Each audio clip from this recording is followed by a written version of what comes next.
मेरा नाम शिषपाल नयन। आज मैं आपको ई श्रम कार्ड के बारे में बताऊंगा कि हमें ई श्रम कार्ड क्यों बनवाना चाहिए और ई श्रम कार्ड के लिए क्या क्या योग्यता होनी चाहिए। ई श्रम कार्ड बनवाने के लिए हमें किस किस ज़रूरी डॉक्यूमेंट्स की आवश्यकता पड़ती है और ई श्रम कार्ड बनवाने के लिए हमें किस किस कैटेगरी में आना चाहिए।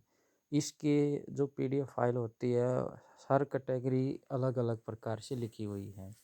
तो अभी ये सूचना मैं आपको दूंगा, तो उससे पहले मैं आपसे चाहता हूँ कि आप मेरे चैनल को सब्सक्राइब करें, लाइक करें और शेयर करें, ताकि ये सूचना औरों के पास भी पहुँच जाए और सभी इस सूचना का लाभ उठा सके। ई श्रम कार्ड में क्या क्या खासियत हैं, गवर्नमेंट ने जो आने वाली पॉलिसी हैं वो इससे जोड़ी हैं, तो अब मैं इसके बारे में आपको बताना चाहता हूँ।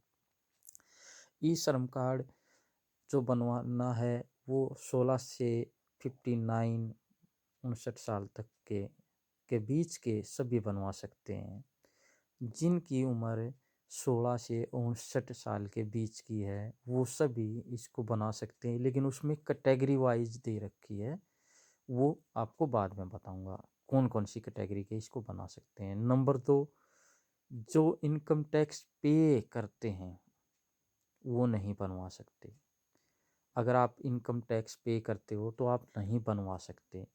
अगर आपका ईपीएफ और ईएसआई कटते हैं आप नहीं बनवा सकते। बाकी वो बनवा सकते जिनका नहीं कटता। जो ईपीएफ और ईएसआई नहीं है वो बनवा सकते हैं। को ऑर्गेनाइज वर्किंग कैटेगरी में है, कोई किसी फील्ड से किसी से जुड़ा हुआ है, ऑर्गेनाइज कोई संस्था से, वो नहीं बनवा सकता। बाकी सब बनवा सकते हैं।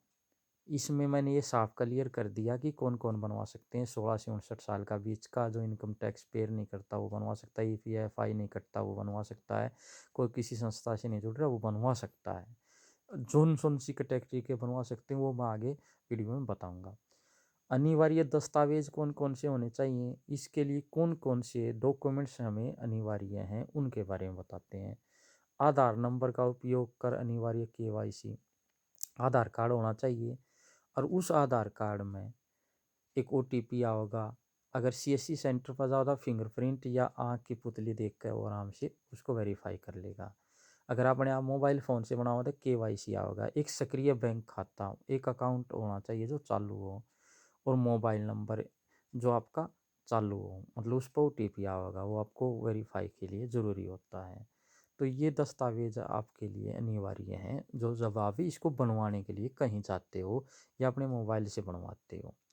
तो ऑनलाइन रजिस्ट्रेशन कैसे होगा, क्लिक कर ले, ई श्रम कार्ड डाउनलोड होगा। ये साइट के लिंक बता रहा हूँ। हम पहले आपको बताते हैं एनओसी। एनओसी क्या है? एनओसी एक 7 पेज का एक पीडीएफ फाइल है, उसको आप डाउनलोड कर लो। उसमें कैटेगरी दे रखी है कि भाई किस कैटेगरी का आदमी किस चीज़ में, वो नंबर भरना हुआ है।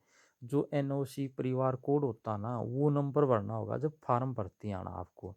आप किस कैटेगरी में आते हैं वो आप देख लो। जैसे इसमें मैं बताता हूँ, जैसे जो उद्यम बागवानी और वृक्षारोपण का काम कर रहे हैं वो 9214 पावर है, 92 नंबर पर एक कोड है। यो इस तरह के कोड हैं, एक साइड में इंग्लिश में दूसरी साइड में हिंदी में डाल रखे हैं।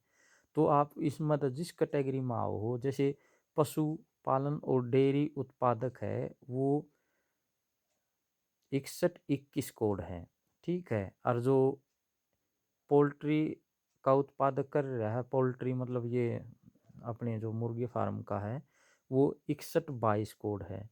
मतलब इन कोडा के हिसाब से आप उसको फार्म को फिलअप कर सकते हैं। अभी मैं जैसे आपको बताता हूँ, कोई मोटर वाहन मैकेनिक और मरम्मत काम कर रहा है, जो क्रमण है मोटरसाइकिल का रिपेयरिंग का है, मैकेनिक है, उसका काम कर रहा है, तो उसने जो भरना पड़ेगा 7231 नंबर कोड भरना पड़ेगा। और जो मोटरसाइकिल चालक है उसने 8321 कोड भरना है।